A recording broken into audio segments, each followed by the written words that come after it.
Humanda na sa mga malalaking balita. Trending viral. Nag-uusapan sa buong Pilipinas at buong mundo. Ronda Pilipinas Headlines. Narito na ang mga headlines na Ronda sa Pilipinas.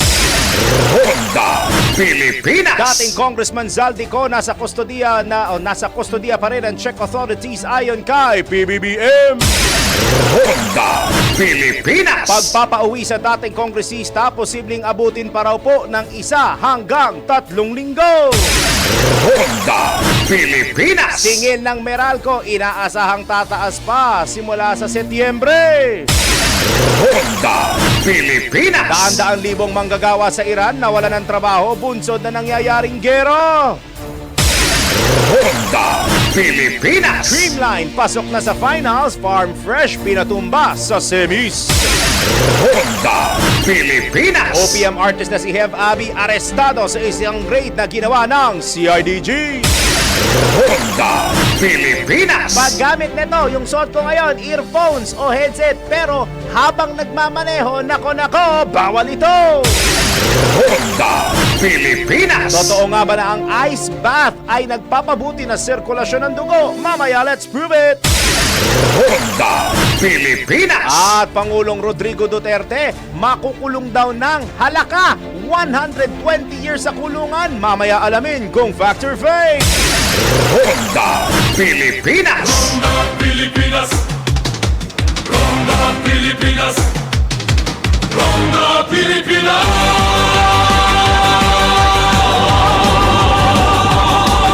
Kasama si Daryl Justin. Ang mga malalaking mga balita, ang mga matitinding mga pinag-uusapan, ang mga maiinit at pinagtatalunang mga issue. Lahat hagip, lahat malalaman. Hindi lang sa buong Metro at Mega Manila. Kasama na ang buong Pilipinas. Hahagupit na ang mga malalaking issue sa Ronda Pilipinas. Live na live sa DWIZ AM Metro at Mega Manila. Naka-live din sa DWIZ News FM Regional Stations. Naka-live din sa Radyo Ronda AM Radio sa Pilipinas. Live ding mapapanood sa Aliw 23 Free TV. At naka-live din sa lahat ng DWIZ Digital News accounts, Facebook, YouTube at DWIZ News website. Ronda Pilipinas. Wala nang mahuhuli sa balita. Wala nang maiiwanang issue na hindi mo alam. Ngayon, updated ka na sa Ronda Pilipinas. Kasama si Dennis Antenor Jr. Ronda Pilipinas. Ayan na siya! Para sa aking pamangkin, watching sa TV. Pretty little baby. Malamang umiindak ngayon yan. Mamaya tignan ko sa CCTV namin. Relax on a Friday, mga pretty little babies natin na nakatune in ngayon. Good morning sa inyo.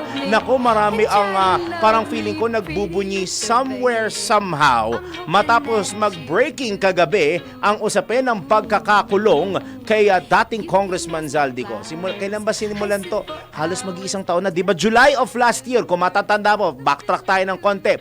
July of last year, nang unang isiwalat po ni Pangulong Ferdinand Marcos Jr. ang usapin tungkol sa anomalya sa mga flood control projects. Bakit niya nga ba sinabi yun during his State of the Nation address? Dahil days before the SONA, bumaha ng matindi sa Metro Manila. Isa sa mga hindi nyo may mga certain places naman sa Metro Manila tulad ng Espanya, Recto, may ilan sa Commonwealth. Even dito sa Pasig City, meron naman mga lugar na binabaha. Pero yung mga lugar na hindi nyo inaasahan, may mga mountainous areas o matataas na area po dito sa ating bansa, dito sa Metro Manila, na hindi ho talaga inaabot ng baha. Pero dahil sa mga palpak, anomalya at minumultong flood control projects, nagkakaroon na at nilulubog na rin po ng tubig baha yung ilang bahagi dito sa ating dito sa National Capital Region. Kaya binanggit po ni PBBM yung mga anomaly sa flood control project. Literal yun hindi anomaly na anomalya lang anomaly doon sa flood control project natin. Ang dami ng mga pangalang nabanggit, ang dami ng mga politiko, even private individuals, even businessman na involved sa usapin ng flood control project, at isa sa may big names na binanggit ay itong si dating Congressman Zaldico na hindi na saan naaabot sa patong-patong yung kaso o yung kakaharapin niyang problema at asunto dito sa ating bansa. Kung nung una pa lang na binanggit yung pangalan niya, humarap siya. Kung kayo po ay nakatutok pa simula sa amin kaninang umaga sa Pinoy Gising, napag-usapan namin ni paring John Reese na ganito na naman sana dapat yung nangyari. Kung nung binanggit pa lang yung pangalan niya, number 1, hindi siya nagtago. Number 2, humarap siya nung ipinatawag siya at nagkaroon ng sampina. I wouldn't think na magkakaroon pa tayo ng malaking diskusyon ukol sa mga ganitong nangyayari. At malamang nagkaroon na kaagad ng step-by-step improvements sa investigation ng flood control project. Kasi kailangan pang maging involved ang mga foreign countries dahil nga paikot-ikot at diba, dami din mga factor fake item na lumabas nun. Nasa Portugal, nasa Spain, nasa Japan, at kung saan-saan pa mga bansa nagpunta. Base dun sa post nga po ni PBBM sa Facebook page ng Pangulo, mukhang kulang sa dokumento kaya na red flag na ito, at ayun, nasa kustodiya na nga po ng Czech Republic ang nasabing dating kongresista. Ngayon, iinit lalo ang usapin na over the coming days, mas lalo nating tututukan kung ano ba talaga ang punot dulo ng lahat ng problema natin sa flood control project. You can ask the flowers. I said, Nika, good morning, good morning! Isa pong masaya at maligalig na Friday morning, Luzon, Visayas, Mindanao, Pilipinas. Sumasaya niyo na po tayo, Ronda Pilipinas Live the Live. Sa impilang may todong lakas, DWIZ 882 Metro Mega Manila, DWIZ News FM Regional Station sa Luzon, Visayas, Mindanao, maging sa ating mga kapatid sa RPN Radyo Ronda. Happy Friday po sa inyo at sa mga ginagawang radyo ko na mga TV, Aliw Channel 23 at DWIZ News TV. Ay, ako isisingit lang, isingit niyo po sa inyo mga panalangin ang namayapa naming chairman si Boss D. Edgar A. Cabangon sa kanyang 40th day ngayon. At may simple parang gathering ang mga malalapit na kaibigan at mga naging kasama ni Boss Diak sa ALC Group of Companies. Kasama po ang Aliw Broadcasting Corporation. Kaya hanggang 11 in the morning, pagtsatsagaan niyo po ako sa ngalan ni Dennis Santidor Jr. Ako po, si Darryl Justin. Ronda Pilipinas! Aber, paring winner, agad-agad tanggap tayo ng isang report. Dating Congressman Zaldico nananatili sa kustodiya ng mga otoridad sa Czech Republic ayon kay Pangulong Marcos. Detalya, Patrol 13, Gilbert Perdes. Kinumpirma ni Pangulong Ferdinand Marcos Jr. na nananatili pa rin sa kustodiya ng mga otoridad sa Czech Republic ang puganting si dating Congressman Zaldico. Ayon sa Pangulo, hinarang si Ko sa German border matapos itong magtangkang pumasok sa Czech Republic, pero hindi ito pinayagang makapasok at ibinalik sa Czech authorities kung saan siya kasalukuyang nakadetine. Sinabi ng Pangulo na patuloy ang koordinasyon ng pamahalaan sa mga otoridad sa Czech Republic. Kaugnay pa rin ng kaso ng nabanggit na dating kongresista. Matatandang naharap itong si Ko sa kasong graft at malversation kaugnay ng anomalya sa flood control project sa Oriental Mindoro, at idineklara ito bilang takas sa batas. Patrol 13, Gilbert Perdes para sa impilang may todolas. DWIZ, nagbabalita ng tama, naglilingkod ng tama. Kapag may bagong balita, naka-on air, agad-agad, DWIZ Patrol Report! Sa iba pa natin mga tampok na balita, posibleng sa susunod na linggo o sa unang linggo ng Mayo pa makakabalik ng Pilipinas si dating Ako Bicol Party List Representative Zaldico matapos maaresto sa Czech Republic. Ayon kay Interior Secretary John Vic Remulla, patuloy na nakikipag-ugnayan ng Department of Foreign Affairs o DFA sa Czech authorities upang mapabilis ang extradition ng dating kongresista. Kinumpirma ni Secretary John Vic na namataan ang dating mambabatas sa Italy noong Marso at nagpalipat-lipat ng lokasyon upang hindi matunton. Kanselado na anya ang pasaporte at hindi nito dala ang kanyang Portuguese passport ng masakote ng mga otoridad. Si Ko ang isa sa pangunahing sangkot umano sa bilyong-bilyong pisong flood control scandal. Isa sa ilalim ang dating kongresista sa kustodiya ng DILG at ipipiit sa Camp Crame sa oras na makabalik ng bansa na susundan ng arraignment sa Sandigan Bayan.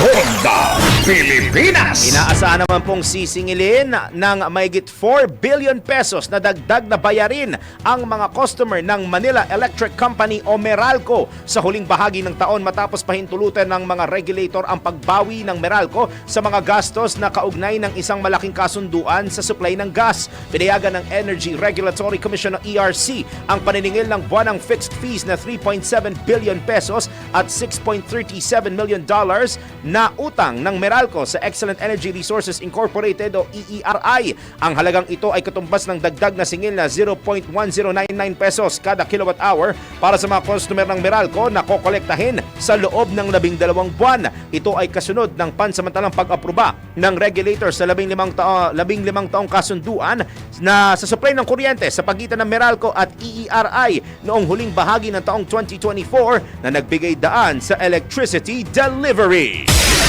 Ronda Pilipinas. Tiniyak naman po ng Department of Energy o DOE na walang inaasahang power interruption ngayong tag-init dahil sa pagtaas ng presyo ng diesel. Ayon po kay Energy Secretary Sharon Garin, patuloy ang koordinasyon ng ahensya sa mga power plant, lalo na sa kanilang maintenance schedules upang masiguro ang tuloy-tuloy na supply ng kuryente. Nasa 3% anya lamang ng mga consumer ng kuryente ang umaasa sa diesel, karamihan gumagamit ng generator sets sa mga off-grid areas. Nilinaw ni Secretary Garin na nakikipagpulong ang DOE sa National Power Corporation upang tiyakin na may sapat at mas murang supply ng diesel para sa power generation.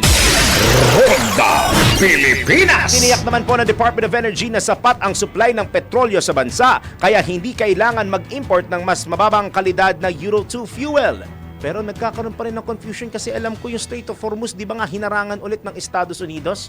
Ano kayang sasagot dito ng DOE? Ayon kay Energy Secretary Sharon Garin, papayagan lamang ang pag-import ng Euro 2 kung magkukulang ang mas malinis na Euro 4 fuel, lalo na dahil sa tensyon sa gitnang silangan. Anya, pansamantalang option lamang ito para makatulong kung tumaas ang presyo ng langis. Nilinaw din niyang hindi gobyerno ang mag-aangkat kundi mga kumpanya ng langis kung kinakailangan. Ronda Pilipinas. Sa oras po nating 18 minuto, 18 minutes makalipas ang alas 10 ng Friday morning. Alamin na po natin ang yumayahoy na lagay ng panahon. Pinakahuli, pinaka-latest, pinaka-napapanahon. Whether we like it or not, ito ang magiging DWIZ Weather Report. Mula po sa Pag-asa Weather Forecasting Center, nasa linya po natin ang kanilang weather specialist na si Gideong Obet Badrina. Sir Obet, happy Friday morning po! Happy Friday morning din po, lalo sa lahat ng mga taga-subaybay po natin. Magiging mainit pa rin at maaliwalas ang malaking bahagi nating bansa. Lalong-lalo na po dito sa may bahagi ng Northern Luzon, hanggang towards the weekend na po itong ganitong klase ng panahon. Sa pag-iral pa rin ng reach ng high pressure area, posible pa rin ang mga localized thunderstorms sa bahagi ng Mindanao, habang ang lagay naman ng ating karagatan ay banay na sa katamtaman ang maranasan. Wala po tayong nakata sa gale warning, kaya ligtas pa rin po malaot ang mga sasakyang pandagat at mga bangka sa mga baybayin ng ating bansa. At yan po ang lagay na ating panahon. By the way po, patuloy pati minomonitor yung bagyo sa labas ng PAR, si Typhoon Sinlaku, na halos 2,500 kilometers silangan ng extreme northern Luzon. So hindi na rin naman po ito inaasahang papasok pa ng Philippine Area of Responsibility, lalo't papalayo na ng ating bansa. At maliban nga dito sa bagyong Sinlaku, wala rin tayo minomonitor na iba pang sama ng panahon sa loob at labas ng Philippine Area of Responsibility.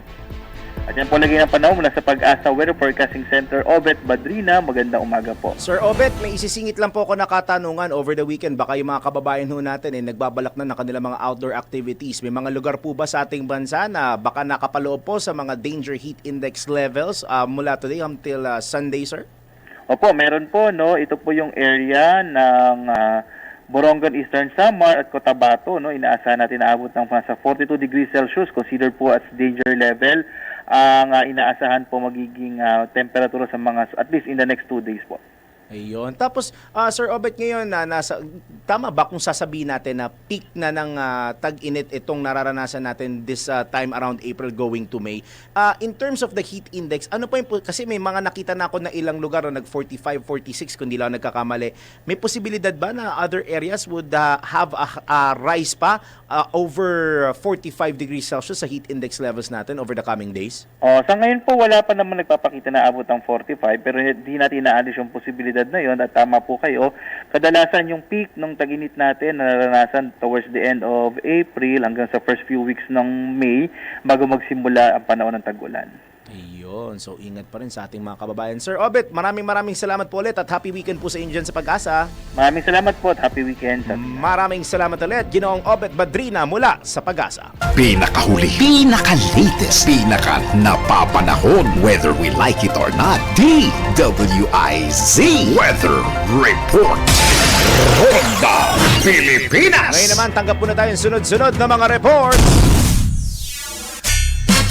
Hakbang ng gobyerno dapat paspasan para agad na maibalik sa bansa si dating Congressman Zaldico. Detalya, Patrol 30, Jelly Mendez. Umapila sa pamahalaan si House Senior Deputy Minority Leader at mamamayang Liberal Party List Representative Leila de Lima na paspasan ang pagkilos para agarang maibalik ng bansa sa lalong madaling panahon si dating Congressman Elizaldico. Kasunod dito ng pagkakaaresto kay Ko sa Prague, Czech Republic batay sa ibinahaging impormasyon ni Pangulong Ferdinand Marcos Jr. Ayon kay De Lima, panahon na para harapin ni Ko ang lahat ng mga aligasyong ibinabato laban sa kanya at sa mga kasong inihain sa Sandigan Bayan laban sa kanya. Iginit ni De Lima na dapat panumpaan ni Ko ang lahat ng kanyang magiging testimonya at salaysay at gawin ito sa tamang forum. Sinabi pa ni De Lima na ito ang pagkakataon para isiwalat ni Ko sa mga investigasyon ang lahat ng kanyang mga nalalaman maging ang mga ebidensyang meron siya ukol sa mga anomalyang flood control projects. Ito si Patrol 30. Jelly Mendez nag-uulat para sa himpilang may todong lakas sa DWIZ. Nagbabalita ng tama, naglilingkod ng tama. Ronda Pilipinas. Mula Kamarada ulit tayo sa Malacanang. Pangulong Marcos tiniyak na may magagawa ang pamahalaan para mapababa ang presyo ng mga bilihin. Detalya, nagbabalik Patrol 13, Gilbert Perdes. Binigyan din ni Pangulong Ferdinand Marcos Jr. na may kakayahan ng pamahalaan na magsagawa ng mga hakbang upang mapigilan ang pagtaas ng presyo ng pagkain sa kabila ng epekto ng kaguluhan sa gitnang silangan. Ito ang sinabi ng Pangulo sa gitna naman ng pag-aming wala namang magagawa sa kabilang banda ang gobyerno kung pag-uusapan ay presyo ng langis. Sinabi ng Pangulo na karaniwang kasabay ng oil price increase ay pagtaas sa presyo ng mga bilihin lalo na ng pagkain. Ito ayon sa Pangulo ang kanilang binabantayang maigi ngayon para nga hindi masyadong maapektuhan ang mga Pilipino o ang mga consumers at hindi magiging ganun kabigat sa mga mamamayan. At tiniyak naman ng Pangulo na wala mang magagawa sa presyo ng langis ay may magagawa naman ang pamahalaan sa presyo ng pagkain. Patrol 13, Gilbert Perdes para sa himpilang may totong las. DWIZ nagbabalita ng tama, naglilingkod ng tama. Kapag may bagong balita, naka-on air, agad-agad, DWIZ Patrol Report. Ngayon naman, si Pangulong Rodrigo Duterte daw ay makukulong ng 120 years sa kulungan. Totoo ba yan o hindi? Alamin kung fact or fake. Tila mapapabilang sa mga pinakamahabang sentensya sa mundo ang dating Pangulong Rodrigo Duterte matapos kumalat ang balita na siya ay umano'y hinatulan ng International Criminal Court ng 120-year imprisonment. Dahil dito, mabilis na nag-viral sa social media ang isang video na nagdulot ng matinding diskusyon. Ngunit ang tanong, facts nga ba ito o fake? Alamin mo na kung tama o mali, kung totoo o hindi. Walang peke. DWIZ Fact or Fake. And by the way, it just so happened that the former president, our living hero, is inside that building, held for more than 120 years. Ayon sa viral video, may desisyon na umano ang ICC na makukulong ang dating Pangulo ng 120 taon kaugnay ng kasong isinampa laban sa kanya. Gayunman, base sa aming fact-checking, ito ay fake. Walang anumang opisyal na desisyon ang ICC na nagpapatunay na siya ay hinatulan ng 120-year imprisonment.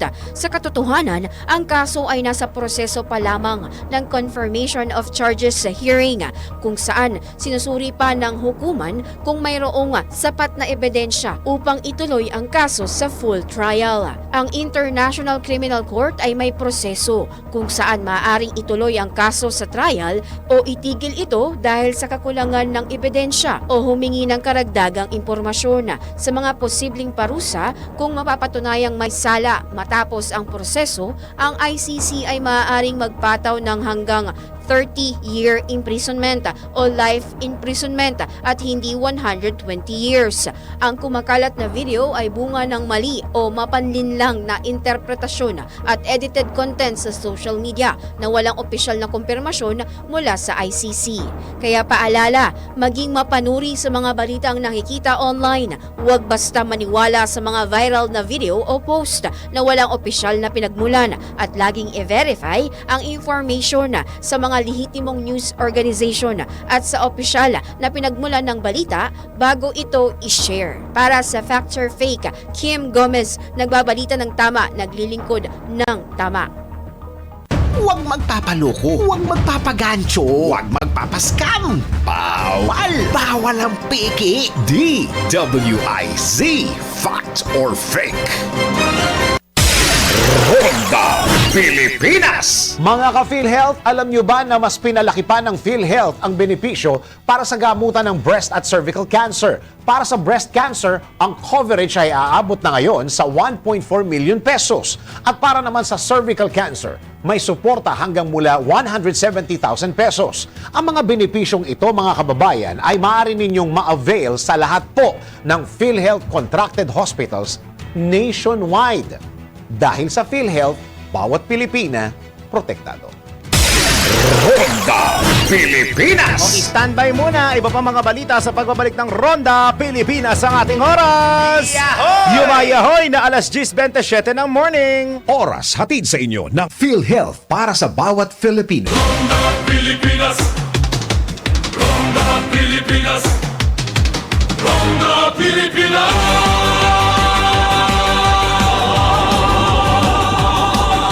Kasama si Daryl Justin. Ronda Pilipinas! Tuloy-tuloy po mga balita natin sa Ronda Pilipinas. Muntik ko pa masabi sa pinagising. Hindi na naman makamupan sa programa. O siya, tanggap muna tayo ng isang report. PCSO na mahagi ng 1,500 charity mba at halos 5 million pesos na Lotto shares sa Lab for All program sa Taguig. Report mula kay Angelo Bainio. Nakiisa ang Philippine Charity Sweepstakes Office sa Love for All na inisyatibo ni First Lady Lisa Araneta Marcos na ginanap sa TLC Concert Grounds sa Taguig City. Sa nasabing aktibidad, namahagi ang ahensya ng 1,500 charity mba para sa mga benepisyaryo. Pinangunahan ng distribusyon ni na GML Quijades Robles kasama sina Chairman Felix Reyes at Director Jennifer Guevara. Ang Love for All ay isang nationwide program na naglalayong ilapit ang iba't ibang serbisyo ng pamahalaan, partikular ang serbisyong medikal, alinsunod sa ni Pangulong Ferdinand Marcos Jr. Bukod dito, iniabot din ng PCSO ang halagang higit sa 4.9 million pesos kay Taguig City Mayor Maria Laarni Cayetano bilang Lotto shares ng lungsod para sa panahon ng Hulyo hanggang Disyembre ng taong 2025. Yan ang PCSO, hindi umuurong sa pagtulong. Angelo Bainio, nagbabalita ng tama, naglilingkod ng tama. Ronda Pilipinas! Alam nyo ba na ang katumbas ng bawat taya sa Philippine Charity Sweepstakes Office o PCSO ay kawang gawa? Sa bawat ticket mo, siguradong may matutulungang Pinoy sa kanilang pangangailangang medikal. Dahil sa PCSO, basta kawang gawa at pagtulong, hindi kanila uurungan. Kaya palaging tandaan, ang bawat taya may kawang gawa. Ronda Pilipinas! Sa pagpapatuloy ng iba pa natin mga balita, na ilabas na ng Department of Budget and Management ang 68.1% o 4.6 trillion peso ng 6.7 trillion peso sa 2026 national budget nitong Marso. Mas mabagal ito kumpara sa 80.7% na release rate sa parehong panahon ng 2025 na nagpapakita ng mas maingat na paggastos ng pamahalaan ngayong taon. Sa kabuuang inilabas na pondo, 2.7 trillion pesos ang napunta sa mga ahensya ng gobyerno, 198.7 billion pesos naman sa special purpose funds, habang 1.58 trillion pesos naman sa ilalim ng automatic appropriations, kabilang ang buong pondo para sa national tax allotment at iba pang obligasyon ng gobyerno. Ayon kay DBM Secretary Rolando Toledo, pinag-aaralan ang paggamit ng pondo mula sa Rice Competitiveness Enhancement Fund bilang posibleng mapagkukunan ng supplemental budget upang tugunan ang epekto ng pagtaas ng presyo ng langis. Samantala, inihayag naman ni Economy Strategy Secretary Arsenio Balisacan na pinag-aaralan din ng pamahalaan ang hiling ng Kongreso para sa karagdagang budget, ngunit nagbabala na maaari nitong mapalaki ang fiscal deficit. Ronda Pilipinas! Samantala, arestado naman po ang 10 lalaking na huling nagnanakaw ng diesel na nagkakahalaga ng 5.62 million pesos sa Clavero, Surigao del Norte. Ayon kay PNP CIDG Chief Major General Robert Alexander Morico II, iligal na naglilipat ng diesel ang mga suspect sa isang pantalan sa barangay Panataw kung saan naaresto sila ng mga CIDG agent. Hindi isinapubliko ng mga investigador ang pagkakakilanlan ng mga suspect kung saan nasamsam ang 20 drum na puno ng diesel, 2 water pump, mga bakanteng drum at isang demotor na bangka. Sinabi ng mga otoridad na sinisip-sip ng mga suspect ang gasolina mula sa isang barkong nakadaong na sa lugar papunta sa isang tanker truck. Ronda Pilipinas! Ibebenta naman po ng National Food Authority o NFA ang mga lumang stock ng palay at bigas upang mapaluwag ang espasyo sa mga bodega, mapabuti ang cash flow at maiwasan ang pagkasira ng ani. Ayon kay NFA Administrator Larry Lacson, inaprubahan ng NFA Council ang pagbebenta ng 232,141 metric tons na palay at 62,890 metric tons ng bigas na ilalabas sa iba't ibang batch. Uunahin anya sa bentahan ang pinakalumang stock bago ang mas bagong ani bilang bahagi ng maayos na stock management. Layunin din ng hakbang na magbigay daan sa pagpasok ng mga bagong ani mula sa mga magsasaka sa mga darating na buwan. Batay sa Rice Tarification Law, pinapayagan ng NFA na mag-dispose ng milled rice 3 buwan matapos itong maproseso at palay 6 na buwan naman po matapos maimbak. Sa usapin ng presyo, inaayos pa ng NFA ang mekanismo ng floor price gamit ang datos mula sa Philippine Statistics Authority o PSA na inaasahang papalo sa pagitan ng 22 hanggang 28 pesos kada kilo. Ronda Pilipinas! Sa kaugnay na balita ay kinasana ng National Food Authority ang pagpapadala ng supply ng bigas sa Cebu para mapatatag ang buffer stock nito. Sa gitna ng operasyon, personal na iniinspeksyon ni NFA Administrator Larry Lacson ang pagkarga ng well-milled rice sa barko na patungong Cebu mula Occidental Mindoro. Ayon sa NFA, sinimulan ito noong 13 ng Abril at target na makompleto ang loading ngayong linggo para agad maipadala ang supply sa mga lugar na nangangailangan kasabay ng pinaigting na monitoring ng ahensya sa distribusyon ng supply ng pagkain sa bansa. Ronda Pilipinas! Sa iba pa nating mga balita, nanindigan si Administrator Eddie Guillen ng National Immigration Administration laban sa mga naglilipa ng fake news kaugnay sa sinasabing ghost project ng NIA. Ipiniliwanag ni Guillen na pawang mga lumang larawan ang ginagamit sa social media upang palabasing hindi natapos sa mga proyekto kahit pinondohan ng daang-daang milyong piso. Sa may Mindanao, meron silang sinasabi noon na ghost project namin sa Mindanao, yung Lanao yun, Lanao. Nagsagawa po kami kaagad ng validation noong lumabas po yung news na yun, at tinignan natin kung totoo nga yung report. Nakita namin, hindi naman po totoo, Ang nangyari doon, meron silang pinicturan, yung lumang picture nga po, at sinasabing ito ay hindi natapos. Pero nung pinuntahan namin, same angle, kinuha na namin picture, okay naman po, nandun naman po yung project, yung sa validation namin, tama naman po yung pagkakagawa ng mga lateral canals, yung mga infrastructure. Tiniyak naman ni Guillen na ilan sa mga proyekto ay nagpapatuloy ang konstruksyon gaya ng Balog-Balog Multipurpose Dam Project sa Tarlac na pinondohan ng 18 billion pesos at pagsisilbing flood control at irigasyon para sa libo-libong ektaryang sakahan sa Central Luzon. Hindi naman nasayang yung pondo ng Balog-Balog Dam kasi ang tinatanong sa amin, meron kasing almost 5.9 billion na na-release dyan sa phase 2 ng Balog-Balog Dam, pero sinasabi namin, yun namang nirelease ng NIA dati, binayad ng NIA sa mga proyekto na yan, may natapos yung mga irrigation facilities. At ang pinapakita kasi lagi sa video, itong na hindi natapos, itong high dam. Ito naman po kasi na-terminate yan ng mga previous administration. Noong mapa-approve namin ulit sa NEDA board, pinarebid natin ulit. So, ongoing po ulit ngayon yung high dam. Bale, ako'y napacheck kasi nabanggit ko ata kanina ay National Irrigation ata ito, no? National Irrigation Administration. Yun po ang tinig ng kanilang administrator na si Eddie Guillen sa panayam ng DWIZ. Ronda Pilipinas! 20 minuto na lamang po bago sumapit ang ikalabing 11 ng Friday morning! Tanggap ulit tayo na sunod-sunod ng mga report! Pondo para sa mga LGU, pinalalakas pa ng national government sa gitna ng pagtaas ng presyo ng langis. Ayon po yan kay PBBM. Detalye, Patrol 13, Gilbert Perdes. Lalo pang pinalalakas ng national government ang pondo para sa mga lokal na pamahalaan sa ilalim ng Local Government Support Fund o yung LGSF sa gitna ng pagtaas ng presyo ng langis. Sinabi ni Pangulong Ferdinand Marcos Jr. na sa halip na patagalin pa sa pambansang tanggapan, direktang binibigay ang pondo sa mga LGU upang mapabilis ang ayuda. Mas may alam din anya ang mga lokal na pamahalaan kung sino-sino ang dapat unahin sa kanilang mga lugar. Tiniyak din ng Pangulo na palalakasin pa ang ayuda upang mapagaan ang epekto ng krisis sa gitnang silangan sa bulsa ng mga Pilipino. Kapag tumataas daw ang presyo ng langis, naapektuhan din ang presyo ng pagkain at iba pang mga pangunahing bilihin. Kaya kailangan umaksyon agad ang pamahalaan. Patrol 13, Gilbert Perdes para sa himpilang may totong las. DWIZ, nagbabalita ng tama, naglilingkod ng tama. Ronda Pilipinas! Hanggang pa tayo ng mga reports.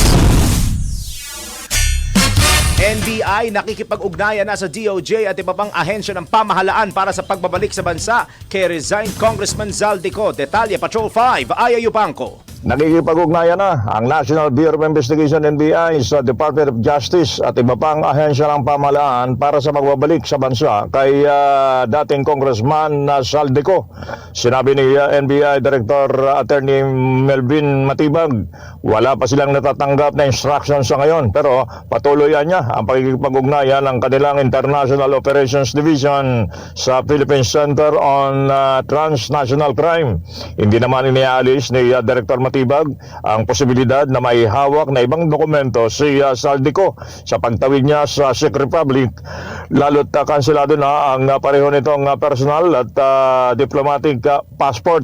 Gayunpaman, wala siyang kumpirmasyon sa mga report na nakakuha ang dating kongresista ng Portuguese passport. Nilinaw naman ni Director Matibag na ang DOJ at Department of Foreign Affairs ang mga lead agency kaugnay na pabalik sa bansa ng dating kongresista. It is Patrol number 5. Ay pang para sa implementar ng lakas. DWIC. Nagbabalita ng tama, naglilingkod ng tama. Ronda Pilipinas! Balik po tayong Malacanang.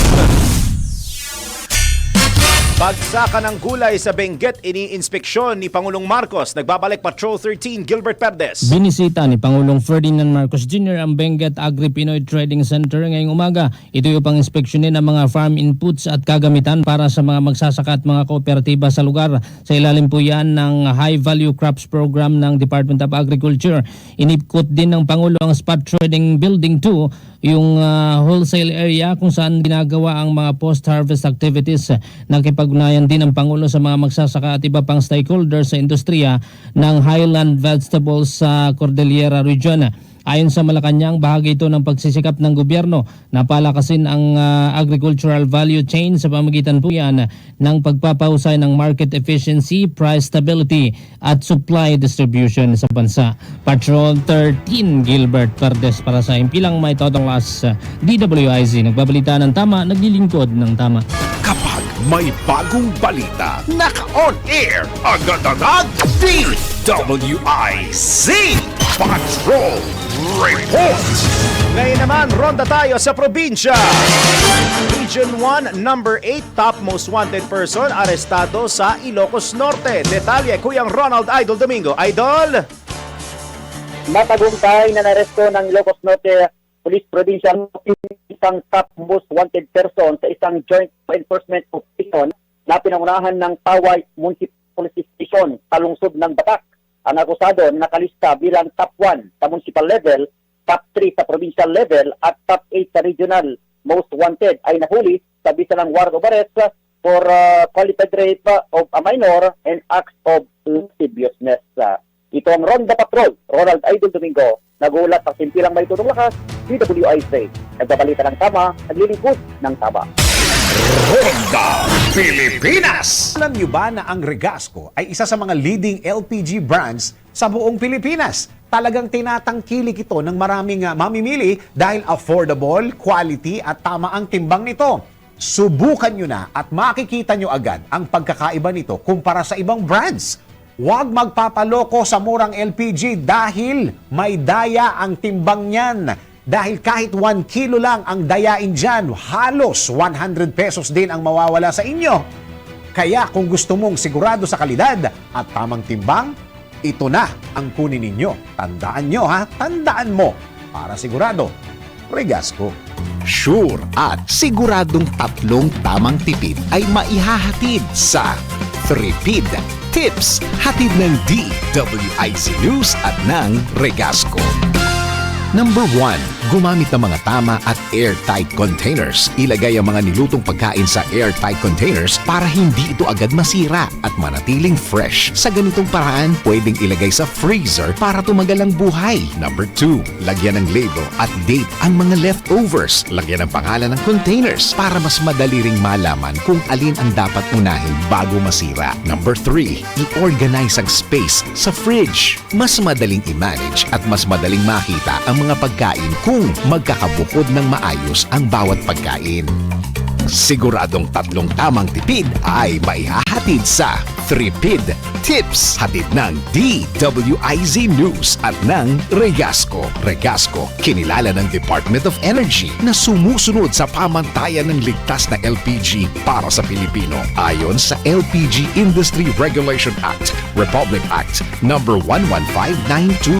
Para sigurado, Regasco.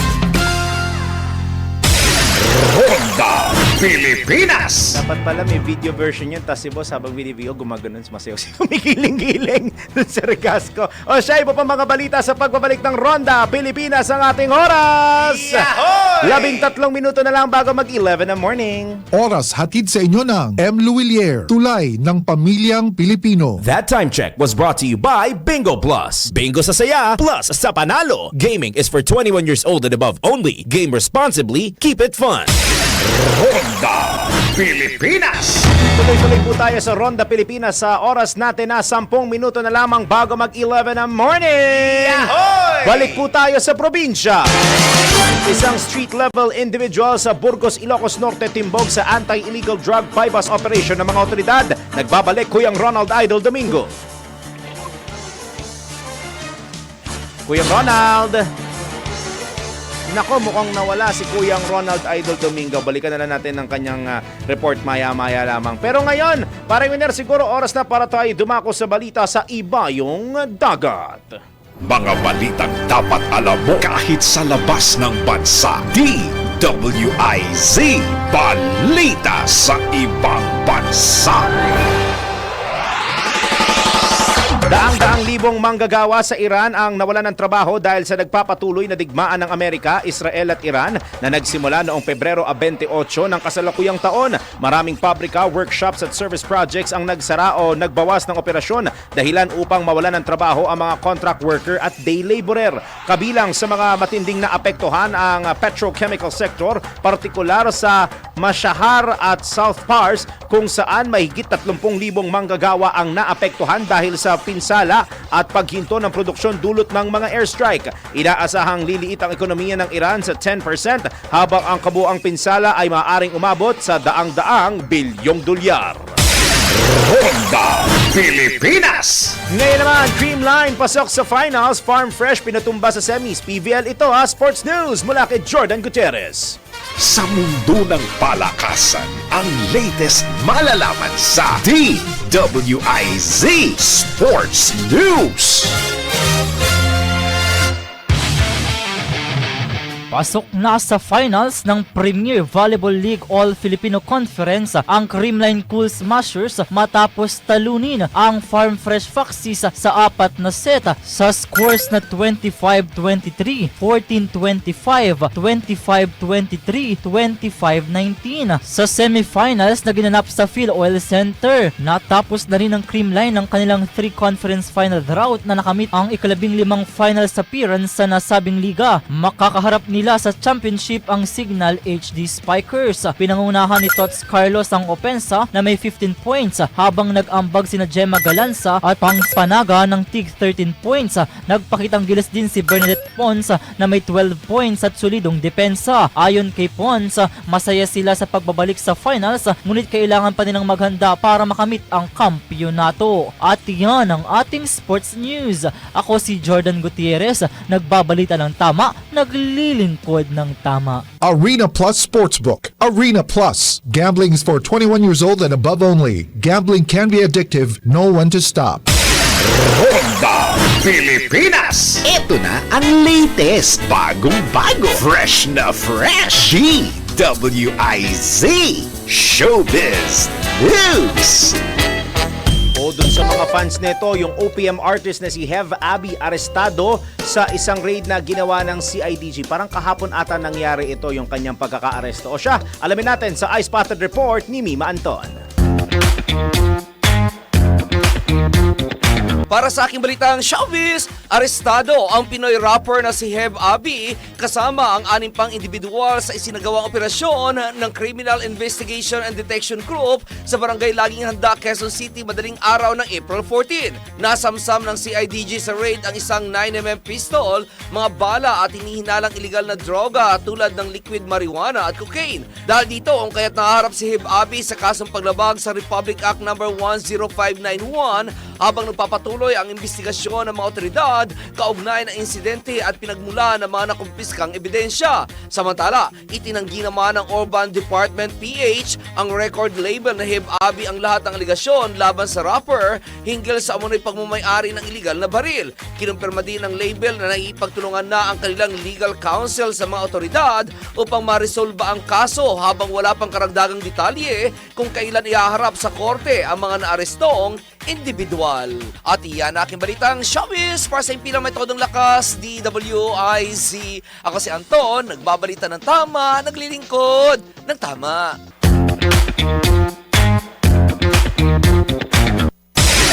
Ronda Pilipinas! O ito, baka malamang iba guilty na ginagawa ito, lalo na yung mga nagdadrive. Kung gumagamit po kayo ng earphones o headset habang nagmamaneho, cannot be po yan. Alamin ang magiging parusa pag ginawa nyo yan dito sa NBI. Nako, bawal ito!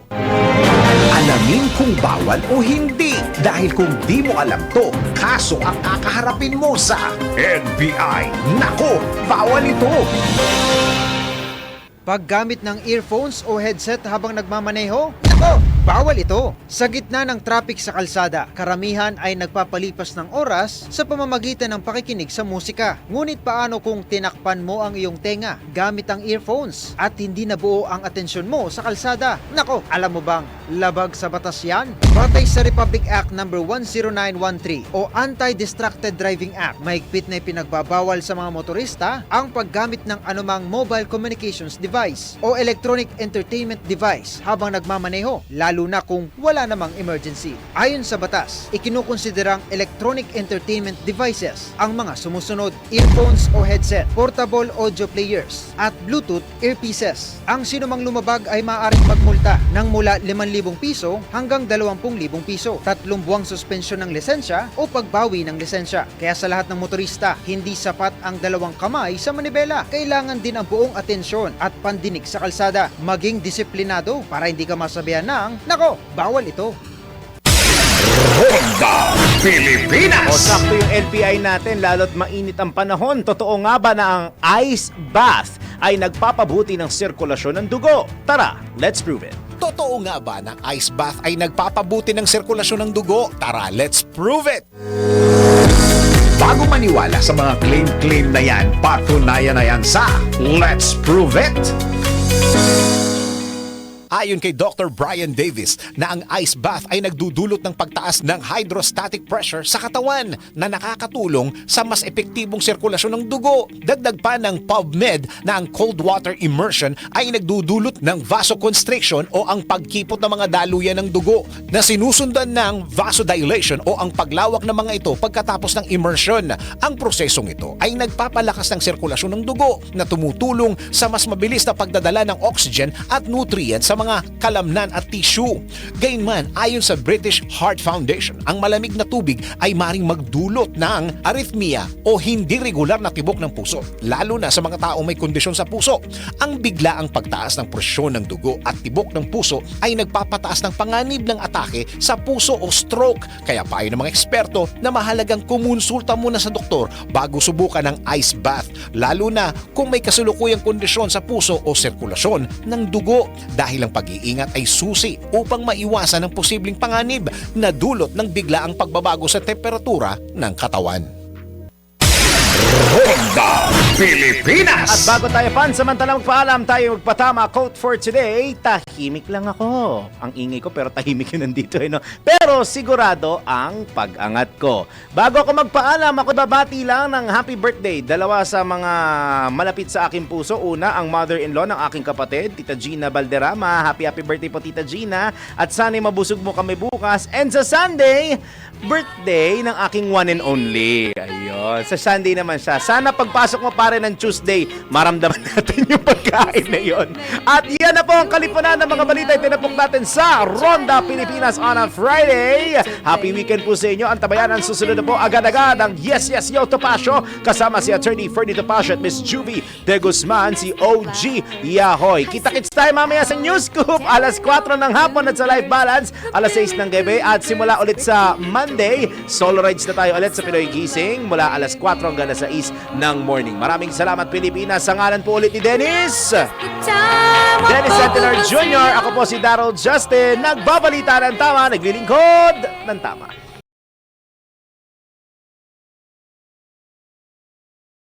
Ronda Pilipinas, Ronda Pilipinas.